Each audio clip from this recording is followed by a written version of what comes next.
بسم الله الرحمن الرحیم.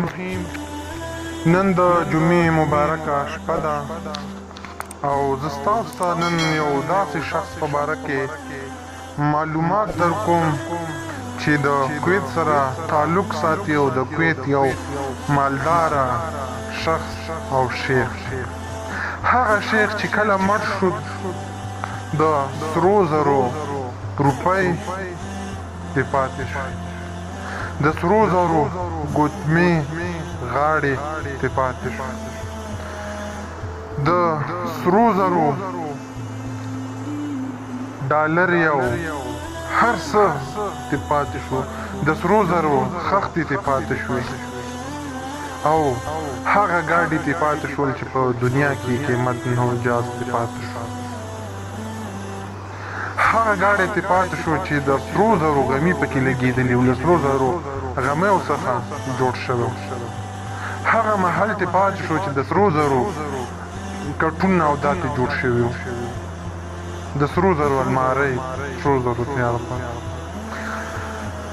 کله چې مړ شو او علما زامنو یې دا خبره کوله چې دغه ځان سره څه یوړل، د سرو زرو کټې ویوړو، دا ارایشګاه سامان یې ویوړو، ګاډی یې ویوړو، ګوتمې ویوړي، د سرو زرو غاړکۍ ویوړي، که د سرو زرو خښتې ویوړي، هېڅ شی خو یې ځان سره وینه سوا د کفن نه. کله چې دا وفات شو زامنو یې دا خبره بار بار کوله چې زه خپل پلار په خوب کې وینم ډېر ګډوډي وګورم. نو بیا ورته علماو کرامو دا خبره وکړه چې پلار پسې مو خیراتونه وکړي. زه په هغه کسانو غږ کوم چې په دې دنیا مالداره دي او غریبانو سره کومک وکړي، کینې قیامت به بیا ډېر زیات خراب، ډېر زیات.